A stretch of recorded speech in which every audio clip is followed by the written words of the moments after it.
Histórias do folclore brasileiro, de Teobaldo Miranda Santos, voz Iba Mendes. As mulheres guerreiras. Foi Orellana, explorador espanhol, que descobriu o rio Amazonas, o primeiro a contar a história das mulheres guerreiras do Brasil. Diz ele que se encontrava na foz do rio Amazonas quando foi atacado pelas Amazonas. Os índios a chamavam de camiabas, isto é, mulheres sem marido. As Amazonas eram índias altas, esbeltas e formosas. Tinham longos cabelos negros trançados em volta da cabeça. Formavam uma nação independente e dominadora, constituída exclusivamente de mulheres. Possuíam como vassalos vários povos indígenas. Suas casas eram feitas de pedra, solidamente fortificadas. As aldeias, cercadas de muros altos e resistentes, eram inatacáveis. Robustas, ágeis e corajosas, as Amazonas eram guerreiras temíveis. Lutavam com valentia e ferocidade. Manejavam o arco e a flecha com perícia extraordinária. Atacavam as tribos vizinhas e as escravizavam. As mulheres dessa tribo nada sofriam, mas os homens eram tratados com crueldade. Todavia, as Amazonas, uma vez por ano, casavam-se com os índios guaquaris. Assim, evitavam que a tribo desaparecesse. Mas o casamento durava um só dia. As filhas que nasciam eram criadas cuidadosamente para que pudesse manter as tradições gloriosas das Amazonas. Quanto aos filhos, eram cruelmente sacrificados ou entregues aos pais por ocasião de suas visitas anuais. Jaci, a lua, era a deusa protetora das Amazonas. O lago Iaciurá, junto das cabeceiras do rio Jamundá, era sagrado. As Amazonas o consideravam como o espelho da lua, e daí o seu nome. Todos os anos, por ocasião das festas consagradas a Jaci, as Amazonas seguiam em romaria para as margens desse lago. A lua cheia era festejada com bailados, cânticos e oferendas. As filhas de Jaci coroavam-se de flores e executavam uma dança bela e selvagem. A festa realizava-se antes do casamento com os guaquaris. Pouco antes da noite, quando a lua atingia o alto do céu, as Amazonas dirigiam-se para o lago, levando nos ombros potes cheios de perfume, que derramavam na água para purificá-la. À meia-noite, mergulhavam no fundo do lago e de lá traziam um barro verde, a que davam formas variadas, de rã, de peixe, de tartaruga. Esse barro esculpido servia de amuleto e chamavam-se muiraquitã. Depois que o barro secava, esses amuletos ficavam duros como ferro. Eram oferecidos aos guaquaris, que os traziam pendurados ao pescoço. Ainda hoje, alguns descendentes de antigos habitantes da Amazônia possuem muiraquitãs. O povo acredita que eles têm o poder de evitar moléstias e desgraças. A lenda das Amazonas é de origem europeia. Os índios e sertanejos do Brasil não falam nela. Alguns afirmam que essa lenda surgiu de uma ilusão de Orellana, ao julgar que eram mulheres os cumuris, índios de cabelos compridos, que o atacaram. A vingança de Anhangá. Para os índios, Anhangá é o deus protetor da caça. Ele aparece sob a forma de um veado branco com olhos de fogo. Sua missão é impedir que os caçadores malvados massacrem os animais do campo. Todo aquele que persegue um animal que amamenta corre o risco de ser castigado por Anhangá. Contam que o índio perseguia uma veada que amamentava seu filhote. Com uma flechada certeira, ele feriu o veadinho. Depois agarrou o pequeno animal e, ocultando-se atrás de uma árvore, o torturou para fazê-lo gritar. Ouvindo os gritos do filhote, a veada aproximou-se da árvore. O índio então a transpassou com uma flechada. Mas, quando muito alegre foi contemplar o corpo de sua vítima, o índio verificou que tinha sido vítima de uma ilusão criada por Anhangá para castigar sua crueldade. Na sua frente achava-se o cadáver de sua mãe, morta por suas próprias mãos. Afonso Celso narra essa lenda com os seguintes versos. Persegue um índio uma veada que amamentava um veadinho. Fogem os dois, não há caminho. Vão pela mata emaranhada, rasgam o corpo e muito espinho, correndo sempre. A mãe, coitada, correr podia mais depressa, mas o filhote é pequenino, vacila, esfalfa-se, tropeça, e o caçador veloz, ladino, já quase a flecha lhe arremessa. E correm, correm, repentino, o arco se entesa, a flecha voa, o veadinho cai ferido, enquanto a mãe que se atordoa, sem ter o lance percebido, segue a fugir correndo à toa, e o rastro seu ficou perdido. Da presa então se apoderando, o índio se põe a comprimi-la, gritos atrozes lhe arrancando, a mãe bem sabe há de atraí-la, por esses embustes miserando, lá do esconderijo onde se asila. Eila que vem, eila, não tarda, em acudido o filho ao grito, que mãe nenhuma se acobarda, se o filho ouviu, chamá-la aflito. O caçador oculto a aguarda, e quando perto a vê, perito, o arco dispara. A flecha zaz, o coração dela transpassa, exulta o índio, bela caça. Mas o cadáver que ali jaz, corpo de bicho não parece. É gente, que desgraça. É uma velhinha, quem será? O índio se achega e reconhece a sua própria mãe querida, de quem assim tirava a vida por um castigo de Anhangá.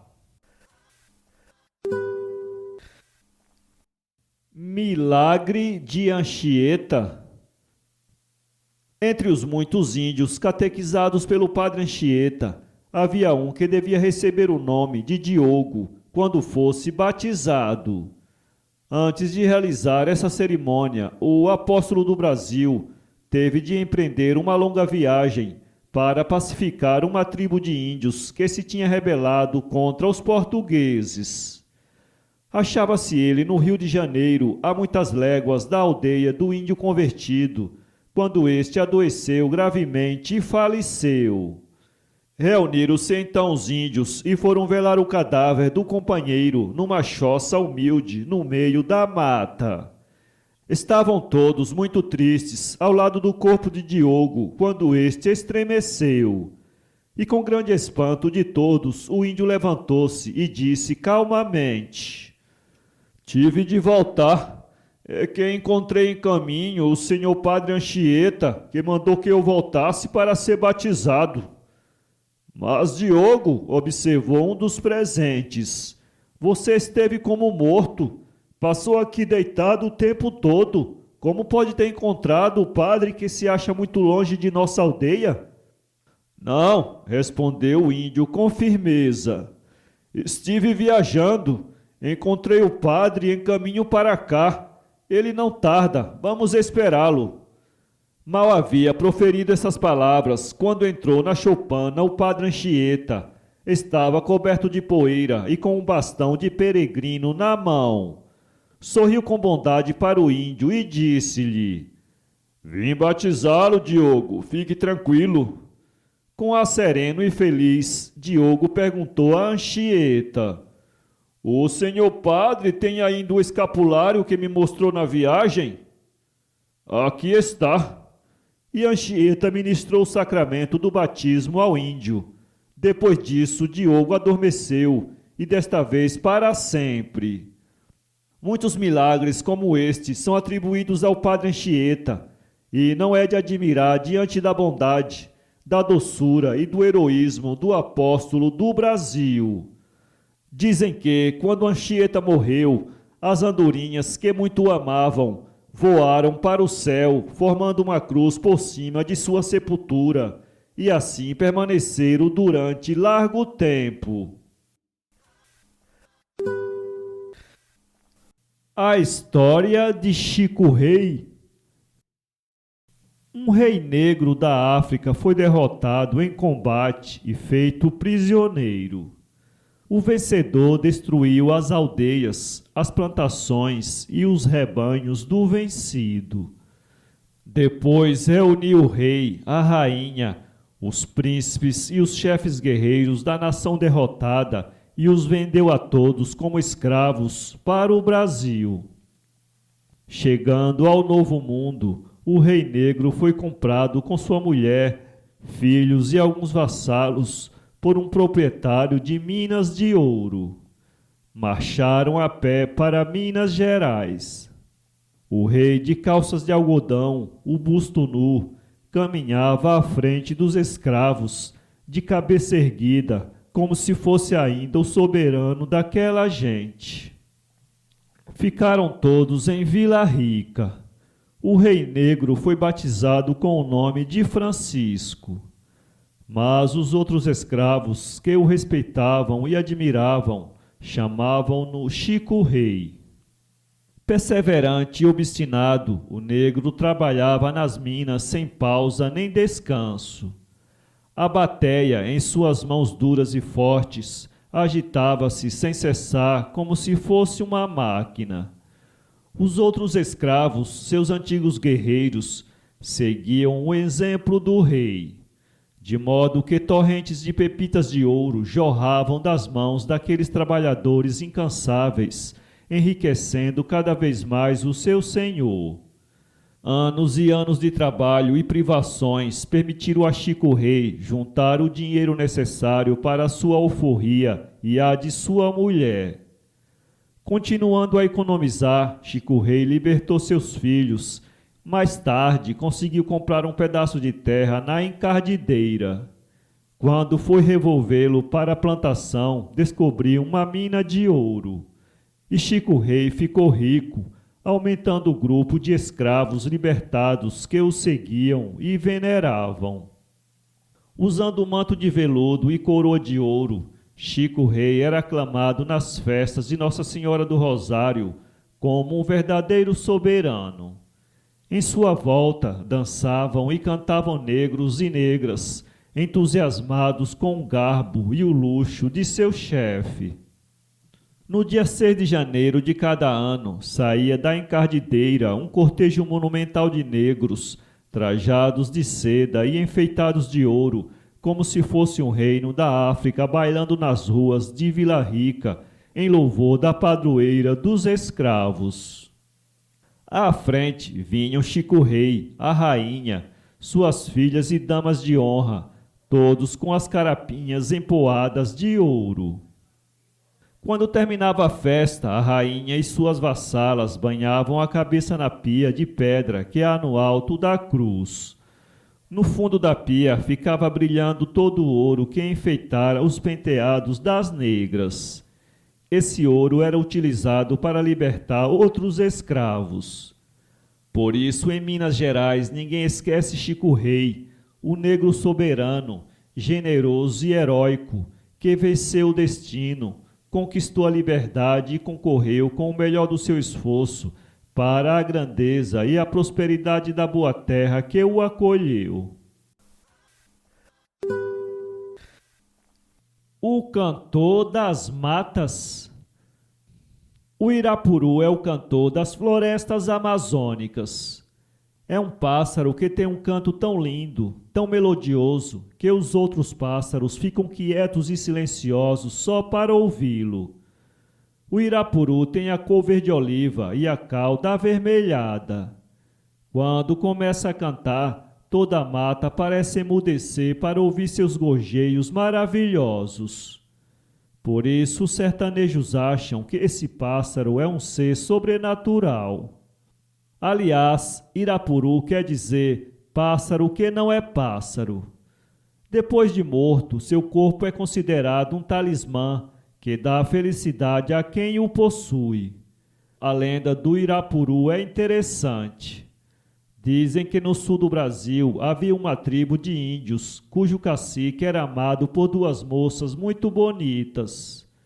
Não sabendo qual escolher, o jovem cacique prometeu casar-se com aquela que tivesse melhor pontaria. Aceita a prova, as duas índias atiraram as flechas, mas só uma acertou o alvo. Essa casou-se com o chefe da tribo. A outra, chamada Oribici, chorou tanto que suas lágrimas formaram uma fonte e um córrego. Pediu ela a Tupã que a transformasse num passarinho para poder visitar o cacique sem ser reconhecida.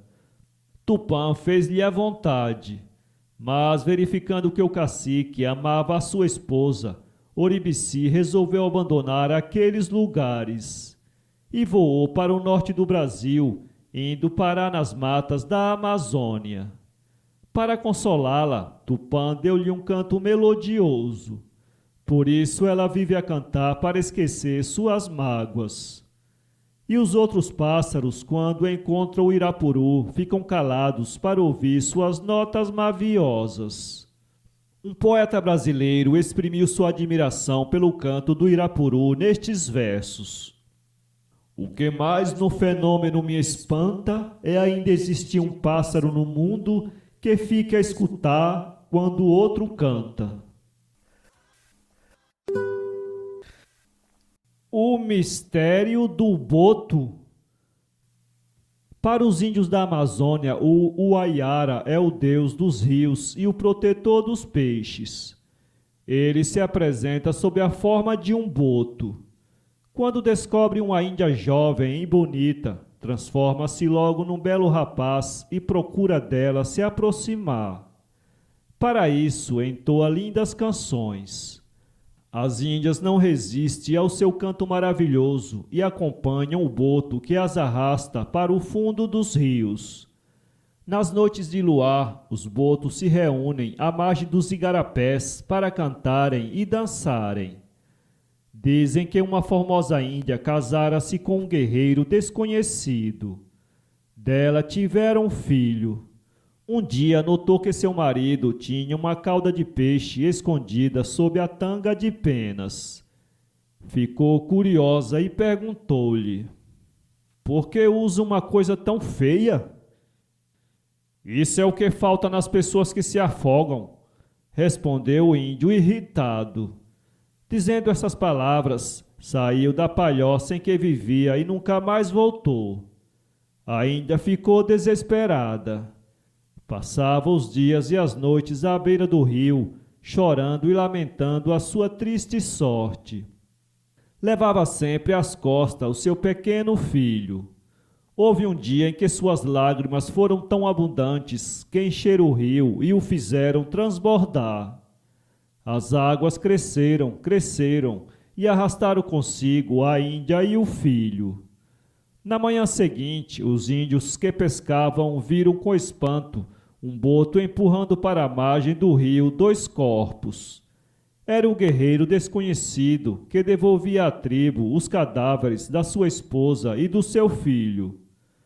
Desde então, os botos adquiriram o costume de empurrar para as margens do rio e dos igarapés os cadáveres das pessoas que morreram afogadas. O Barba Ruiva. Perto da lagoa de Paranaguá, no estado do Piauí, morava uma pobre viúva com 3 filhas. A mais jovem delas teve um filho.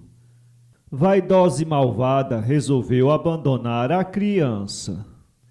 Colocou o filho dentro de um tacho de cobre e o atirou dentro da lagoa.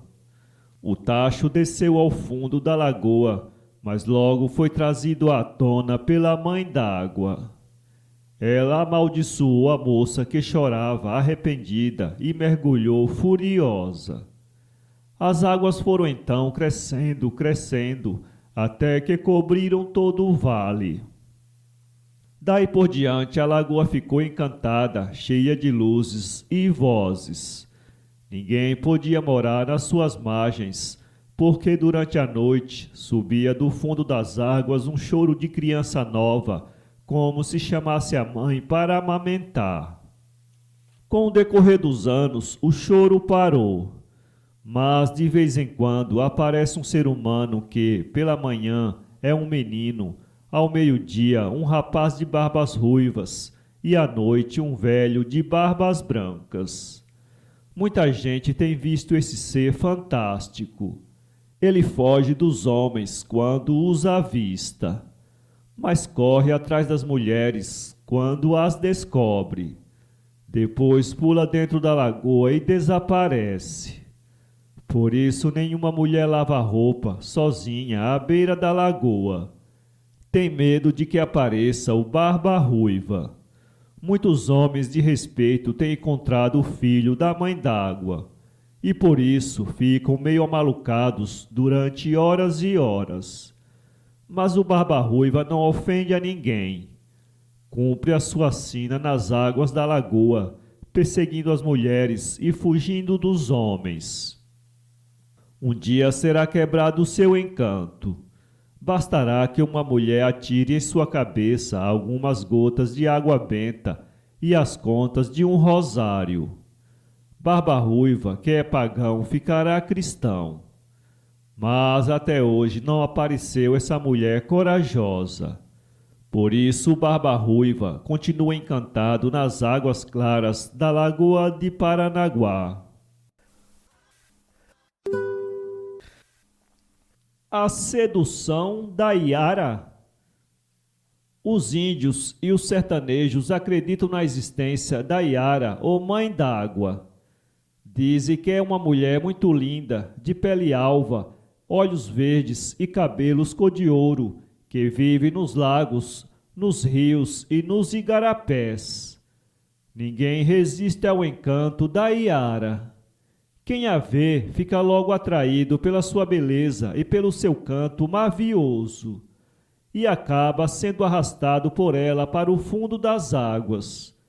Por isso os índios, ao cair da tarde, afastam-se dos lagos e dos rios. Eles têm medo de encontrar a Iara e de ficarem dominados pelo seu encanto. Conta-se que vivia há muitos anos nas margens do rio Amazonas um filho do Tuxaua dos Manaus, chamado Jaraguari. Era um moço belo como o sol e forte como o jaguar. Os outros índios invejavam sua coragem, sua força e sua destreza. As mulheres admiravam sua formosura, sua graça e valentia. E os velhos amavam Jaraguari porque ele os tratava com respeito e carinho. Jaraguari era alegre e feliz como um pássaro, mas um dia começou a mostrar-se reservado e pensativo. Todas as tardes subia com sua canoa para a ponta do Tarumã, onde permanecia silencioso e solitário até meia-noite. Sua mãe, impressionada com a mudança do filho, perguntou-lhe: "Que pescaria é esta, meu filho, que se prolonga até alta noite? Não tens medo das artes traiçoeiras de Anhangá? Por que vives agora tão triste? Onde está a alegria que animava a tua vida?"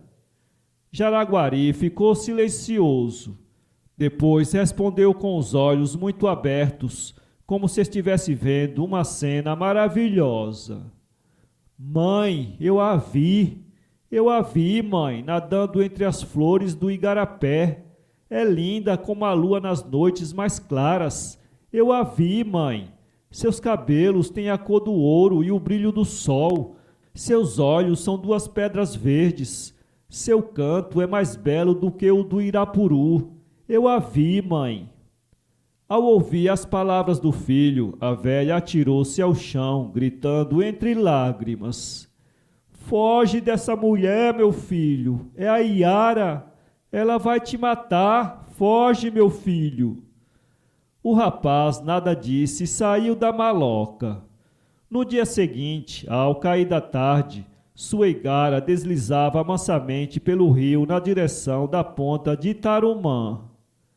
Mas, de repente, os índios que pescavam à beira do rio gritaram: Corre, gente! Corre, vem ver! Ao longe via-se a canoa de Jaraguari, e, abraçada ao jovem guerreiro, surgiu uma linda mulher de corpo alvo e de cabelos compridos, cor de ouro. Era a Iara, e desde então nunca mais Jaraguari voltou à sua maloca. O caçador de esmeraldas.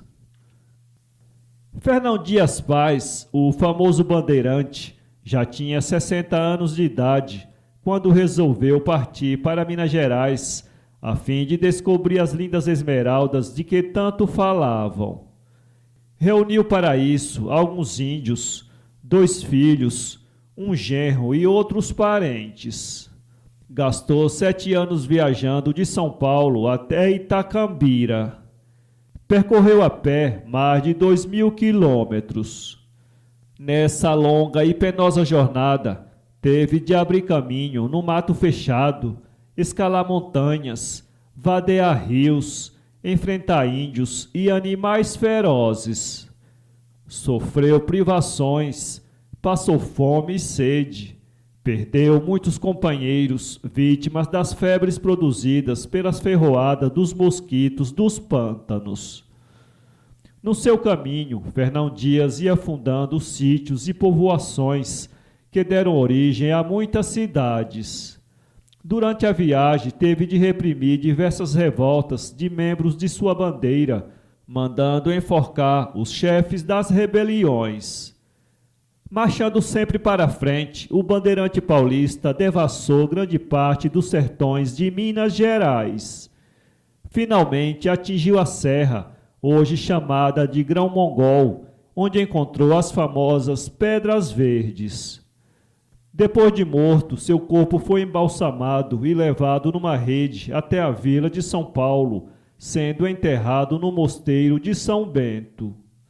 Verificou-se então que as Pedras Verdes, pelas quais Fernão Dias lutara e morrera, não passavam de simples turmalinas que pouco valiam. Em torno da vida do grande bandeirante surgiram muitas lendas. Uma delas é a da Serra Resplandecente, cujas pedras tinham cintilações verdes à luz do sol. Na sua base ficava a lagoa de Vupabuçu. Quando Fernão Dias chegou a essa lagoa, perguntou ao índio da tribo dos Mapaxós por que os selvagens impediam que os brancos chegassem até a Serra Resplandecente. O índio respondeu que a Uiara, ou Mãe d'Água, morava nas águas da lagoa Vupabuçu. O seu canto seduzia os guerreiros indígenas. Atraídos pelo seu canto, os índios vinham para as margens da lagoa, onde eram afogados pela Uiara. Os índios Mapaxós pediam então a Macaxeira, o deus da guerra, que salvasse os guerreiros.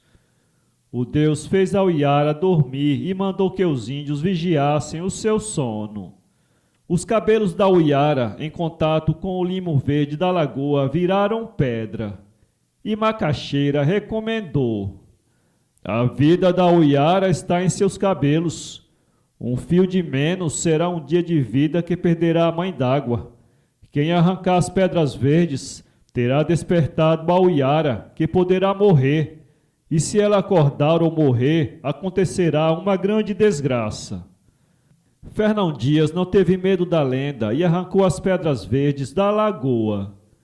Apesar de a Uiara não ter despertado nem morrido, o índio amaldiçoou o bandeirante. Pouco tempo depois, Fernão Dias faleceu.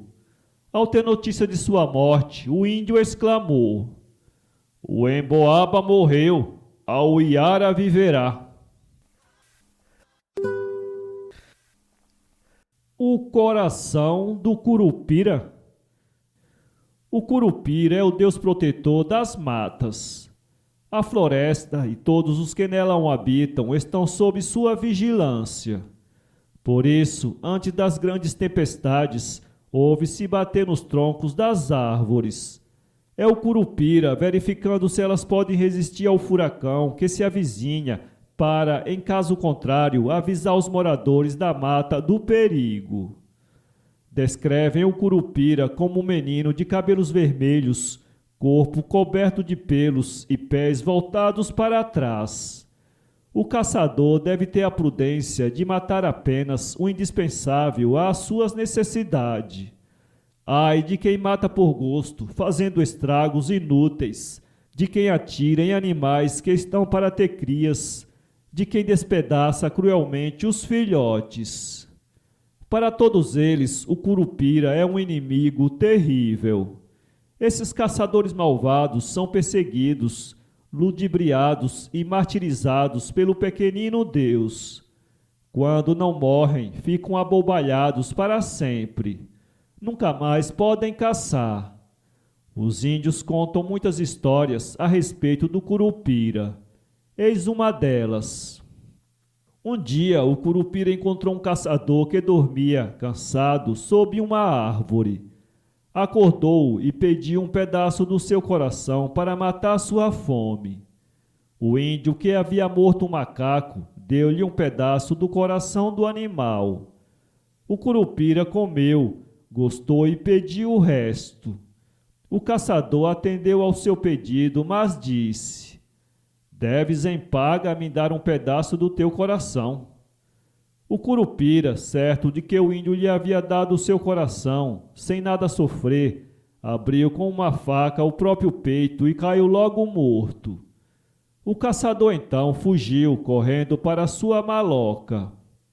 Um ano mais tarde, lembrou-se o índio de que o curupira tinha os dentes verdes e teve a ideia de fazer com os mesmos um belo colar. Por isso voltou à mata, procurou e achou o esqueleto do curupira e começou a bater o crânio do mesmo de encontro a uma árvore para ver se os dentes caíam. Nesse momento, o curupira ressuscitou. Agradeceu ao caçador de o ter desencantado e, para recompensá-lo, deu-lhe uma flecha mágica com a qual ele seria o chefe de sua tribo. Mas o índio cometeu o erro de contar o segredo à sua mulher e por isso caiu morto no chão. Senhor do Corpo Santo. Dize que numa noite de tempestade, cheia de relâmpagos e trovões, o porteiro do convento do Carmo em Recife ouviu bater a porta. Abriu-a e deparou com o velhinho que, em voz doce e triste, pediu agasalho por uma noite. O porteiro, que era um leigo grosseiro e rude, recusou hospedagem e mandou o velho dormir na rua ou debaixo das pontes. Depois fechou brutalmente o portão.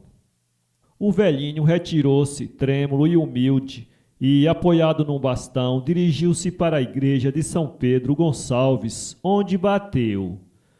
O sacristão, ao vê-lo, teve pena e permitiu que ele entrasse. Deu-lhe de comer e com o que se enxugar. Em seguida, indicou-lhe um cantinho da sacristia, onde poderia agasalhar-se e dormir sobre um colchão. Pela madrugada, o sacristão foi acordar o velho, levando uma esmola de despedida. Grande foi o seu espanto ao encontrar sobre o colchão, em lugar do velho, uma imagem do Senhor Bom Jesus dos Passos, tão linda e maravilhosa que ele caiu de joelhos rezando. Quando se espalhou a notícia de que o velhinho mendigo fora o próprio Senhor do Corpo Santo, os frades do Carmo lamentaram profundamente a falta de hospitalidade do irmão leigo que lhe servia de porteiro. E como o Senhor do Corpo Santo houvesse procurado em primeiro lugar o convento do Carmo, alegaram que tinha direito à posse da imagem. Os padres da igreja de São Pedro Gonçalves protestaram e o caso foi submetido à justiça. A questão durou muito tempo. Mas, afinal, a Igreja de São Pedro ganhou a demanda, cedendo apenas ao Convento do Carmo a honra de hospedar por uma noite o Senhor do Corpo Santo. Eis porque antigamente, durante a Quaresma, na procissão dos Sete Passos, a imagem do Senhor do Corpo Santo saía de sua igreja para o Convento do Carmo e daí regressava logo depois com grande acompanhamento de fiéis. Infelizmente, a Igreja do Corpo Santo, outrora tão bela e admirada, foi arrastada para a ampliação da cidade do Recife. A Igreja da Madre de Deus acolheu maternalmente a imagem do Senhor do Corpo Santo numa de suas salas. Até hoje lá se encontra, sem ter voltado a realizar a tradicional visita ao Convento do Carmo. A mula sem cabeça. Dizem que há muito tempo existia um rei cuja esposa tinha o estranho hábito de passear à noite pelo cemitério. O rei ficou desconfiado com esse passeio misterioso e resolveu certa noite seguir a esposa. Chegando ao cemitério, deparou com uma cena horrorosa. A rainha estava comendo o cadáver de uma criancinha que tinha morrido na véspera. O rei não se conteve e soltou um grito de espanto.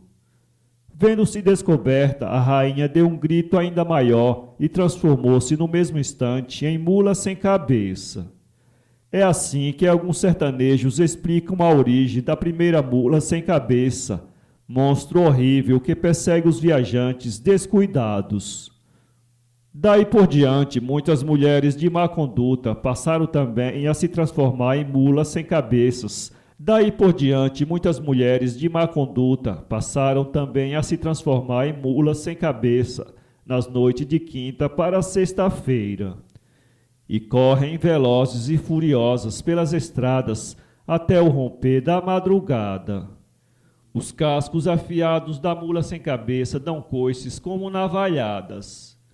Os homens e os animais que encontra pela frente são mortos a patadas. De longe pode-se ouvir o estrondo do seu galope fantástico. Ecoa pelo espaço os relinchos furiosos e o ruído de suas dentadas no freio de aço que leva na boca.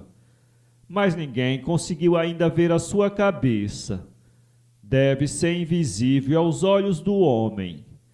Pela madrugada, ao cantar do galo, a mula sem cabeça recolhe-se, cansada, cheia de nódoas, de pancadas. Volta então à forma humana.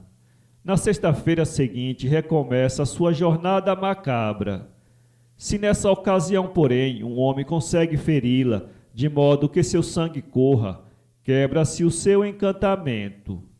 Mas para isso é preciso muita coragem e valentia. Um sertanejo destemido esbarrou certa vez com uma mula sem cabeça. Não recuou. Enfrentou o monstro e empenhou-se numa luta furiosa. Conseguiu afinal feri-la com um chuço. Quebrou-se o encantamento e reapareceu a figura humana. Era uma linda moça. Pertencia a uma das famílias mais ricas do lugar. Ela ofereceu ao rapaz muito dinheiro para que o caso não fosse contado a ninguém.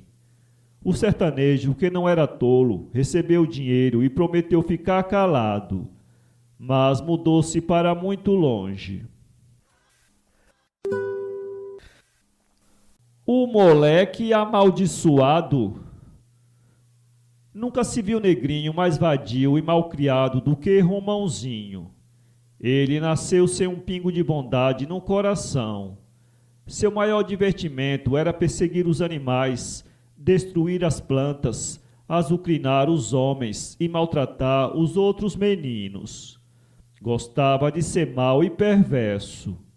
Um dia sua boa mãe mandou levar o almoço ao pai, que trabalhava no roçado muito afastado de casa.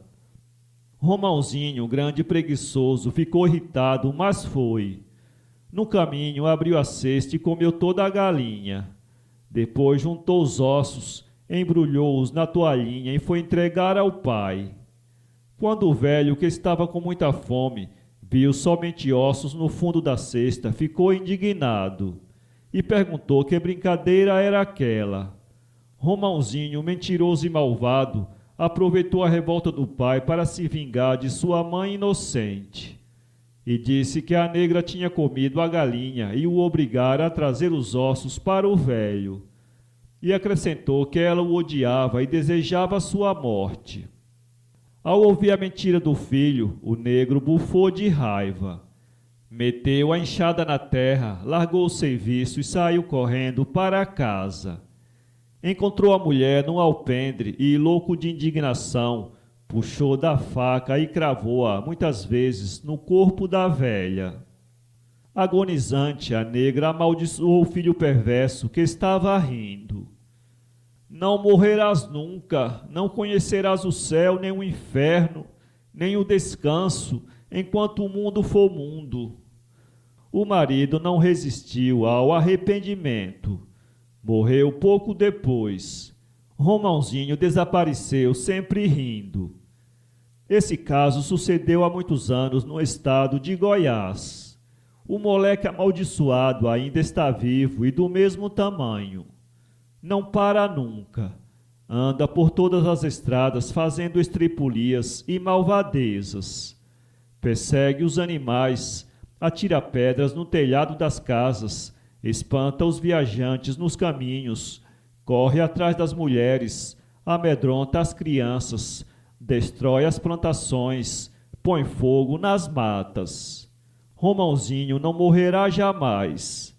Ficará para sempre vagando pelo mundo. E como levantou falso contra sua própria mãe, nem mesmo no inferno haverá lugar para ele. A mãe do ouro. Em Rosário, às margens do rio Cuiabá, morava há muitos anos um mineiro ambicioso e cruel, cujos escravos eram obrigados a lhe entregar todos os dias uma certa porção de ouro. Um desses escravos, já velho, chamado Pai Antônio, levou uma semana inteira sem encontrar um grão de ouro. Andava ele triste e cabisbaixo, pensando no castigo que ia sofrer, quando viu à sua frente uma linda mulher de cabelos louros. Perguntou-lhe ela o motivo de sua tristeza.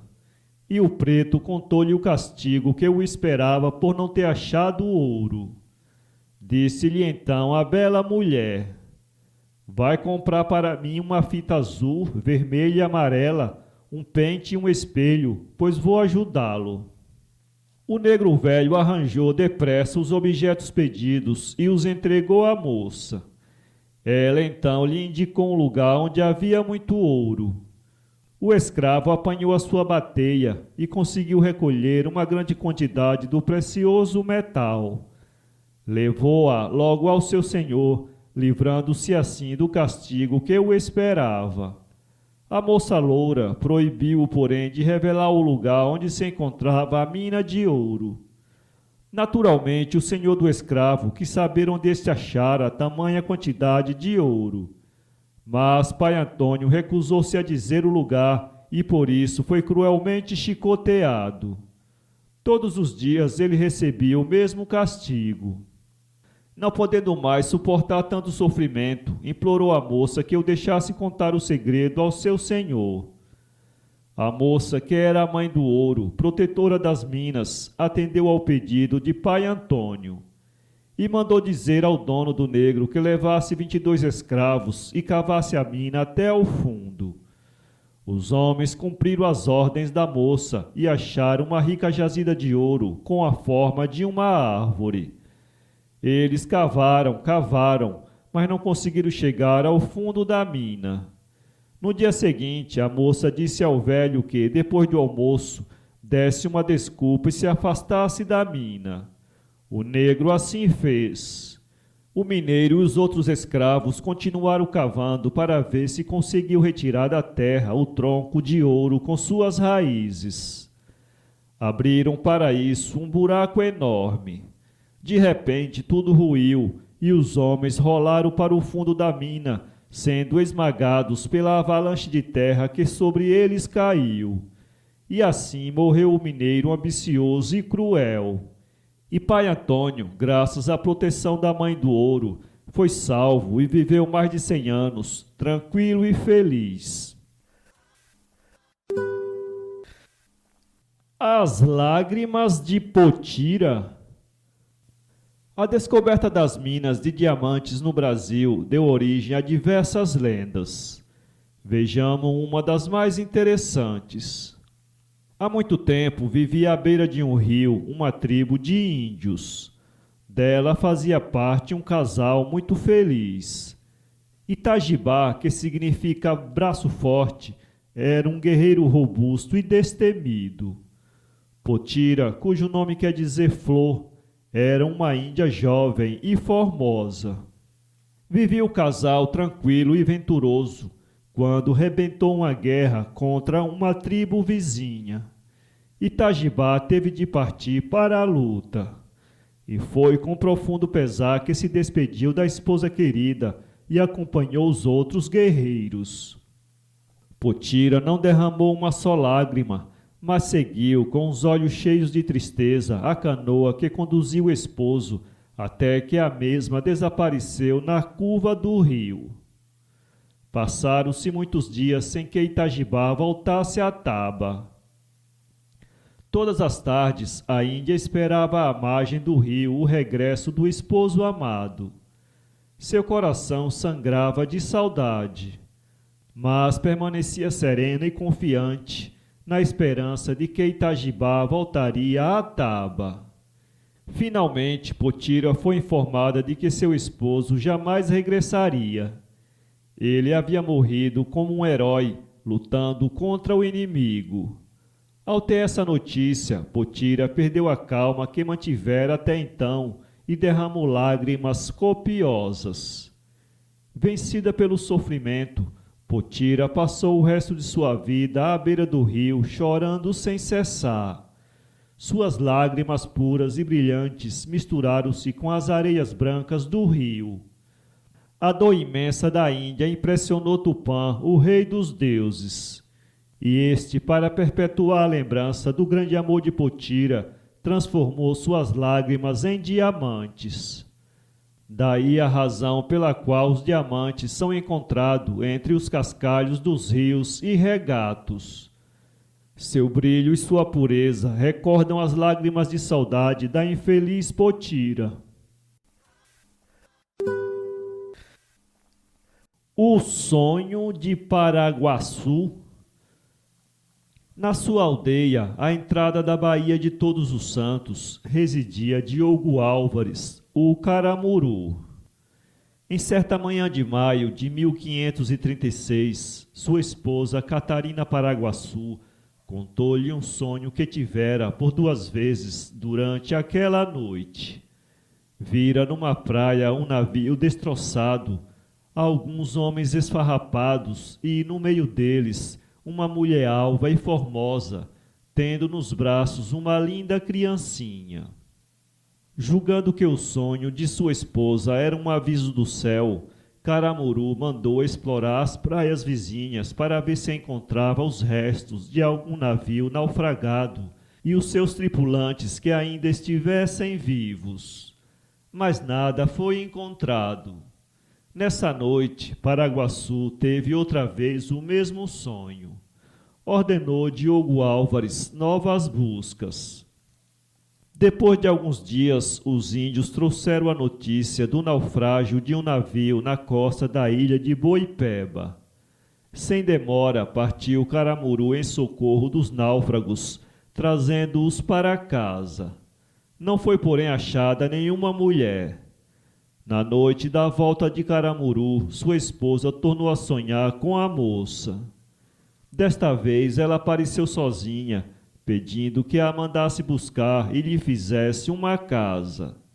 Sua voz era tão suave e harmoniosa que Paraguaçu acordou extasiada e rogou com insistência ao marido que fosse novamente à ilha para ver se encontrava a misteriosa criatura.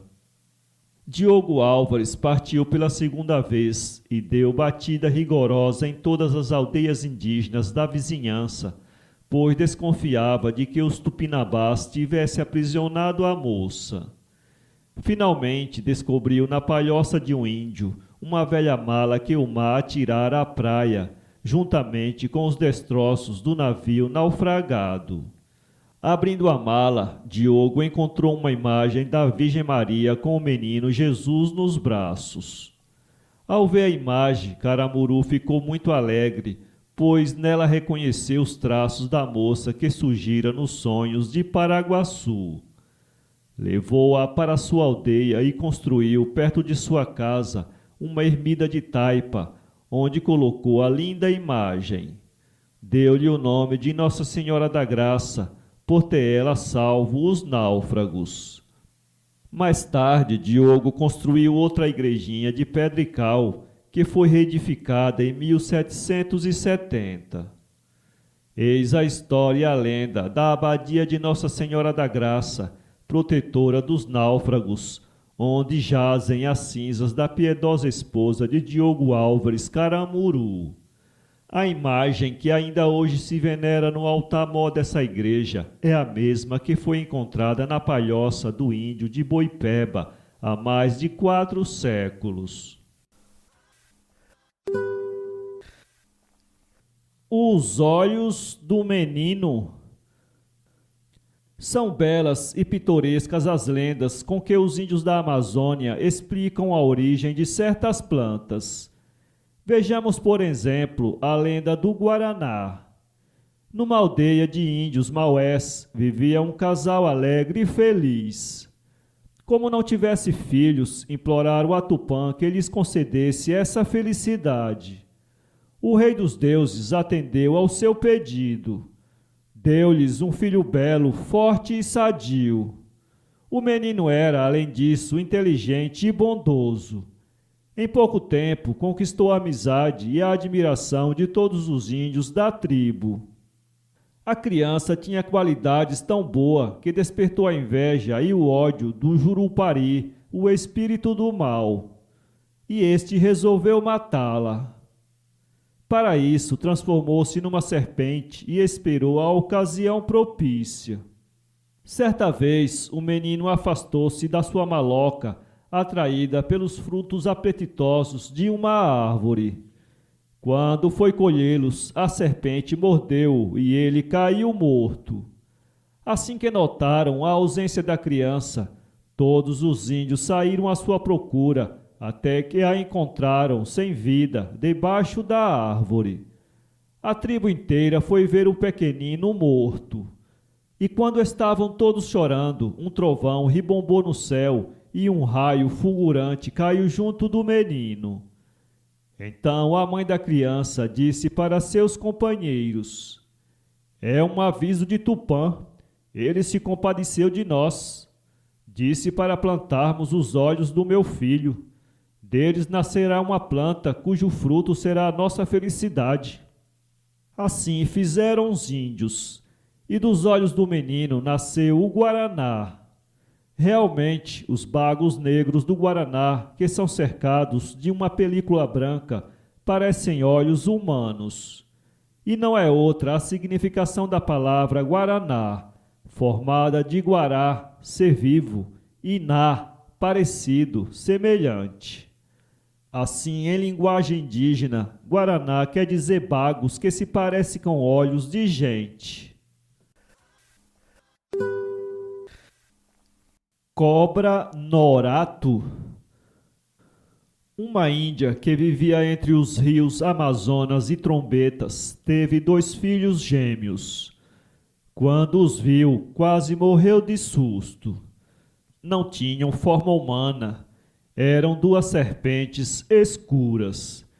Assim mesmo, a Índia batizou-as com os nomes de Honorato e Maria, e atirou-as no rio, porque elas não podiam viver na terra. As 2 serpentes criaram-se livremente nas águas dos rios e igarapés. O povo chamava-as de Cobra Norato e Maria Caninana.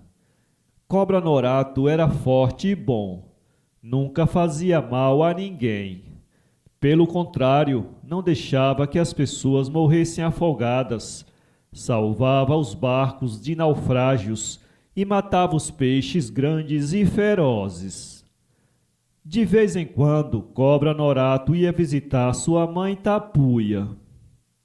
Quando caía a noite e as estrelas brilhavam no céu, ele saía d'água arrastando seu corpo enorme. Deixava o couro da serpente à beira do rio e transformava-se num rapaz bonito e desempenado.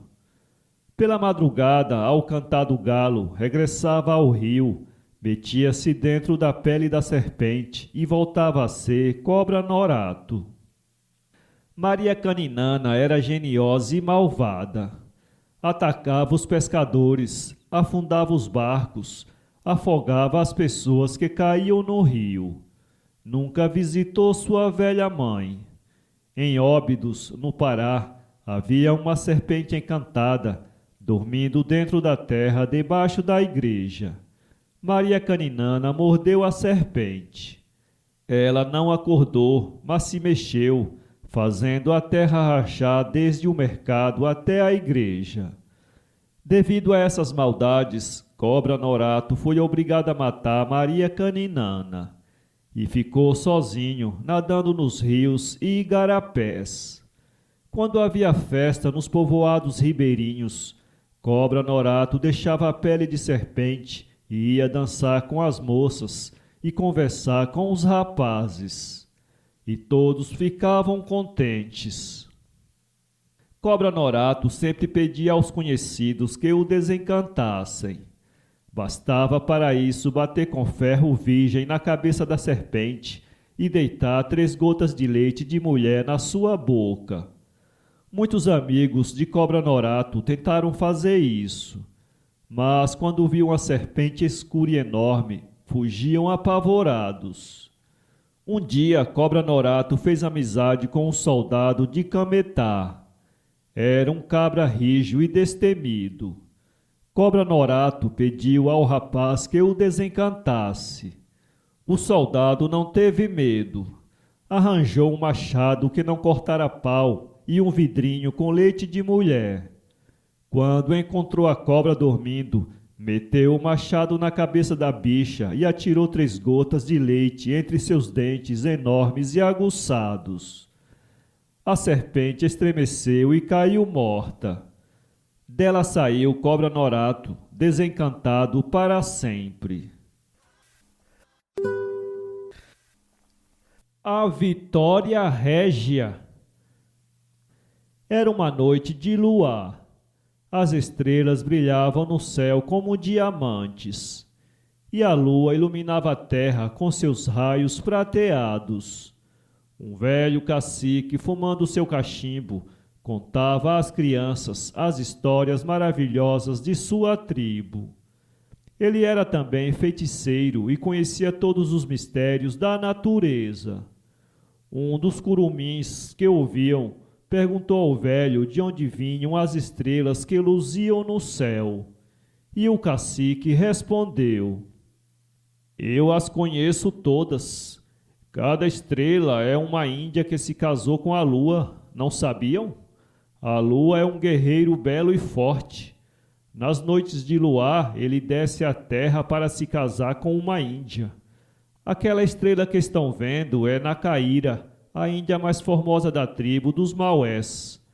A outra é Janã, a flor mais graciosa da tribo dos Aruaques.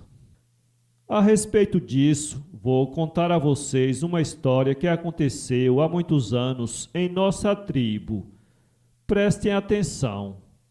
Havia entre nós uma índia jovem e bonita chamada Nayá. Sabendo que a lua era um guerreiro belo e poderoso, Nayá por ele se apaixonou. Por isso recusou as propostas de casamento que lhe fizeram os jovens mais fortes e bravos de nossa tribo. Todas as noites Nayá ia para a floresta e ficava admirando a lua com seus raios prateados. Às vezes ela saía correndo através da mata para ver se conseguia alcançar a lua com seus braços. Mas esta continuava sempre afastada e indiferente, apesar dos esforços da Índia para atingi-la. Uma noite, Nayá chegou à beira de um lago.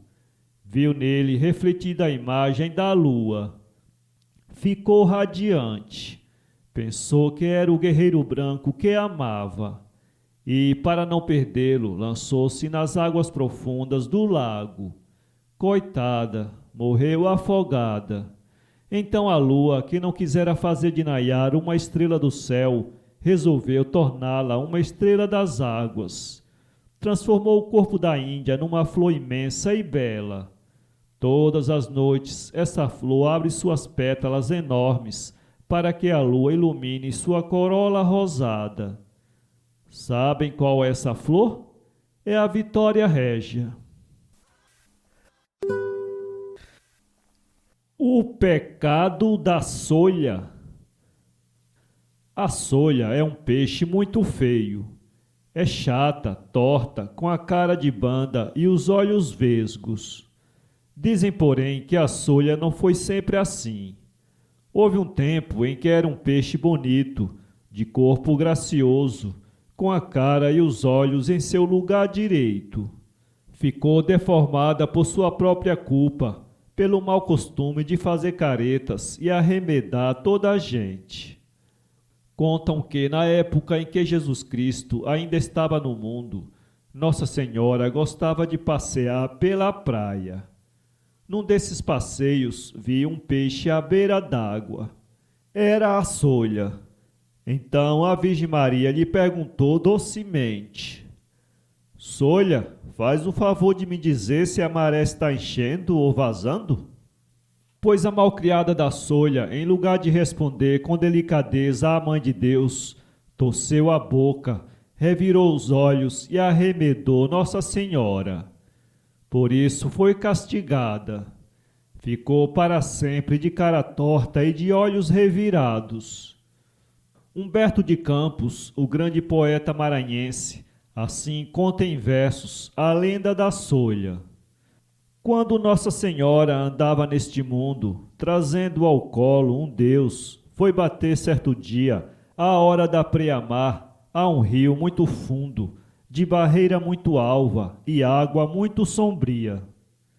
Era um risco passar, mas a Virgem Maria, ante o ecóreo lençol todo em peixes fecundo, quis saber, vendo perto uma solha vadia, se acaso aquele rio era sempre profundo. E indagou: Solha, dize, a maré enche ou vaza? Mas a solha, a zombar por um costume antigo, torce a boca e arremeda a chegar-se à água rasa.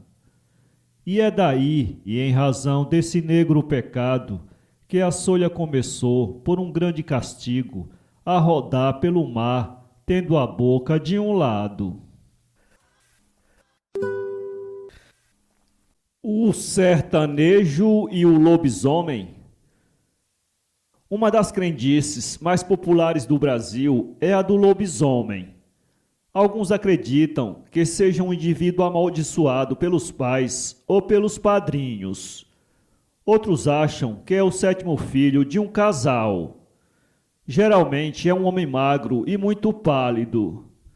Não tendo sangue, está condenado a morrer, se não encontrar um jeito de ficar corado. Vai então, sexta-feira, à meia-noite, a uma encruzilhada, onde tira a roupa e vira pelo avesso.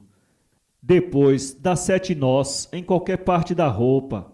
Deita-se em seguida no chão e roda da esquerda para a direita como um animal. Vira então bicho. Seu corpo fica coberto de pelos compridos, as orelhas crescem, a cara toma a forma de um morcego, as unhas aumentam e viram garras. Corre com os joelhos e cotovelos, os quais pela manhã estão ensanguentados.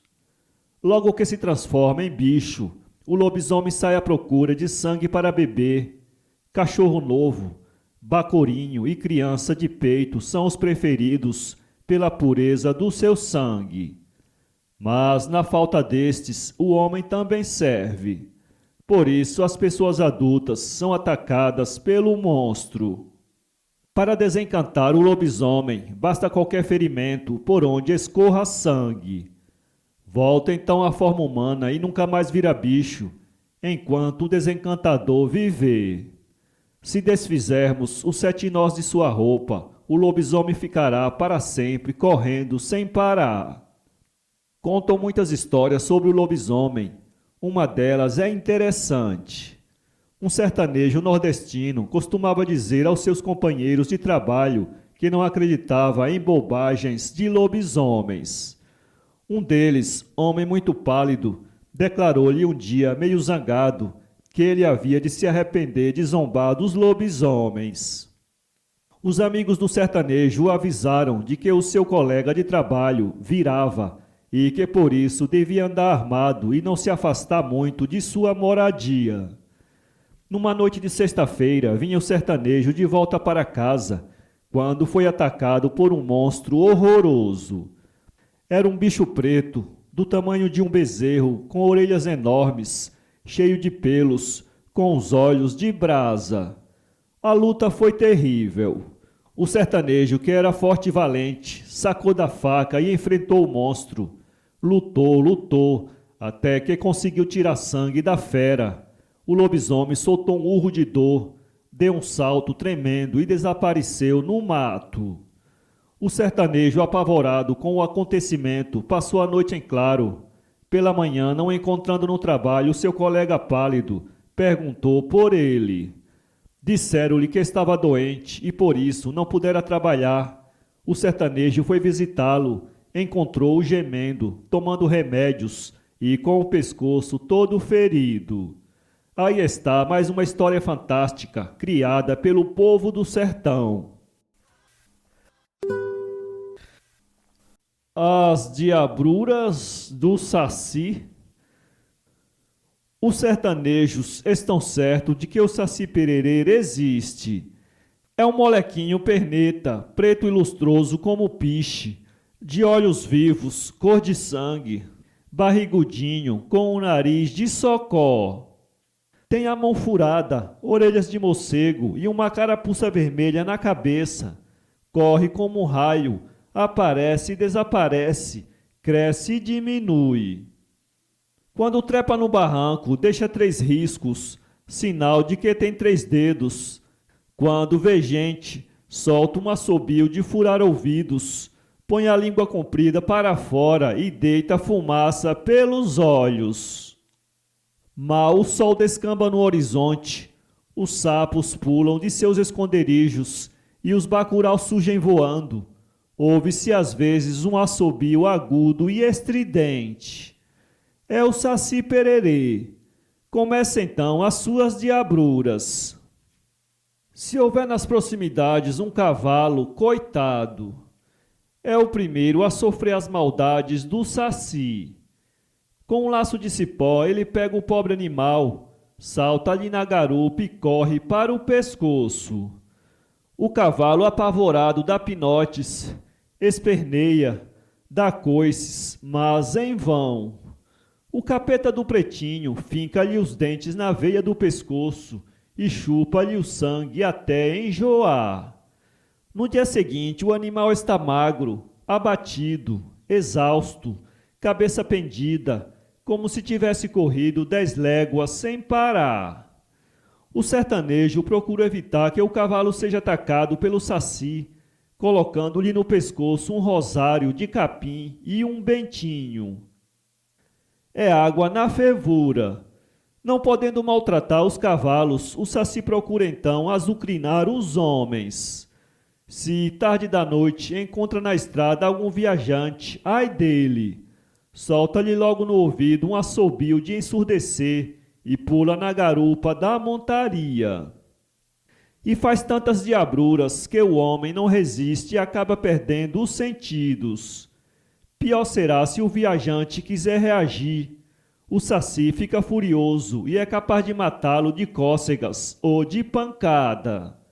Outras vezes o Saci é mais camarada, não bate nem mata, mas derruba o chapéu do viajante, espanta-lhe a montaria, desmancha o freio, arrebenta a cilha, faz a sela escorregar e 1000 outras molecagens. Em casa os negros são os que mais padecem. O saci faz-lhes cócegas e puxa-lhes a coberta quando estão no melhor do sono. Arranca os cabelos dos criolinhos e joga-lhes cinza nos olhos. Rasga a saia e pisa os calos das negras. Quando deixa os pretos em paz, esconde os objetos, estraga a massa do pão, faz queimar a comida nas panelas, esparrama as brasas do fogão. Depois vai para o quintal, arranca as hortaliças, espalha a farinha no manjolo, maltrata as galinhas e remexe o ninho das poedeiras, fazendo gorar os ovos. Contudo, não é difícil apanhar o saci. Basta um rosário de capim bem manejado. Pode-se também usar um bentinho ou uma peneira emborcada. Mas o recurso mais forte é rezar o credo. O saci dá um assobio estridente, solta uma fumaça vermelha e desaparece para nunca mais voltar. A lenda do algodão. Há muitos anos, os índios viviam em grande atraso. Não sabiam cultivar a terra nem domesticar os animais. Nunca tinham visto tecer ou fiar. Não construíam malocas. Habitavam em cavernas ou no alto das árvores. Pareciam animais selvagens. Nesse tempo, houve uma tribo cujo chefe era prudente e sábio. Chamava-se Sacaibu. Um dia, esse Tuxaua resolveu mudar-se com seus companheiros para um lugar bastante elevado, onde havia boas florestas e muita caça. Sacaibu aí construiu as primeiras malocas da tribo e plantou uma semente que lhe fora oferecida por Tupã. E esperou que essa semente germinasse. Perto da montanha onde vivia a tribo, abria-se um grande abismo. Os índios passavam horas e horas olhando para o fundo desse grotão, no desejo de conhecer o vale misterioso que aí devia existir, mas que não se podia ver por causa das florestas espessas que o recobriam.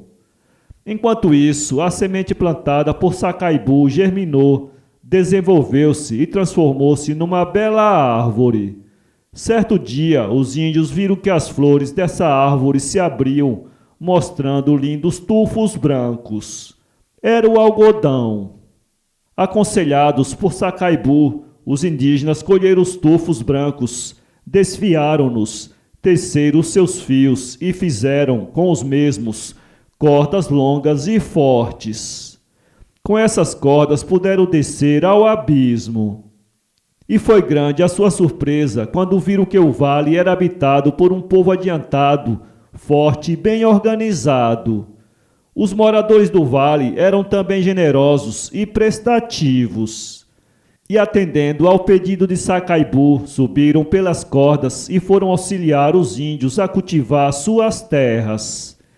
Assim nasceram os primeiros algodoais do Brasil. A lenda da cana-de-açúcar. Há muitos anos, a cana-de-açúcar não era conhecida. Usava-se então o mel de abelhas para adoçar os alimentos e as bebidas. O mel era tirado das abelhas silvestres porque nessa época não havia ainda criação desses insetos feita pelo homem. Existiam na Índia muitos caçadores de abelhas que viviam à procura de cortiços para extrair o mel. O chefe desses caçadores chamava-se Neburdá. Era um jovem alto, forte e moreno. Ninguém o vencia na arte de descobrir colmeias e extrair o mel. Certo dia caminhava Neburdá atrás de um grupo de abelhas, quando descobriu uma grande colmeia construída numa enorme árvore seca. Destruiu então a colmeia com fogo, matou centenas de abelhas e recolheu o mel. Cansado do trabalho, deitou-se na relva, dormiu e sonhou que estava cercado de milhões de abelhas que discutiam. Um grupo dessas abelhas achava que Nerbudá devia ser condenado à morte por ter destruído a colmeia. Outro era de opinião que a morte do rapaz não livraria as abelhas dos outros caçadores, que a melhor solução era ensinar-lhe o uso do mel de bambu, de que o elefante se alimenta. Esta opinião foi vitoriosa, e as abelhas mostraram a Neburdá uns bambus que cresciam à beira do rio e que, espremidos, forneciam um mel delicioso. Assim que despertou, Neburdá lembrou-se do sonho e correu até as margens do rio. Viu então um bando de elefantes que comiam umas canas que ali cresciam. Cortou uma delas e provou-a. Tinha um suco doce e refrescante. Levou para casa um feixe de canas e, para guardar o caldo de cana sem azedar, o caçador ferveu numa panela de barro, obtendo o mel grosso. No fundo da vasilha depositou-se a massa escura, muito doce, que esfarelava com facilidade. Estava descoberto o açúcar de cana. Para ler esse livro, acesse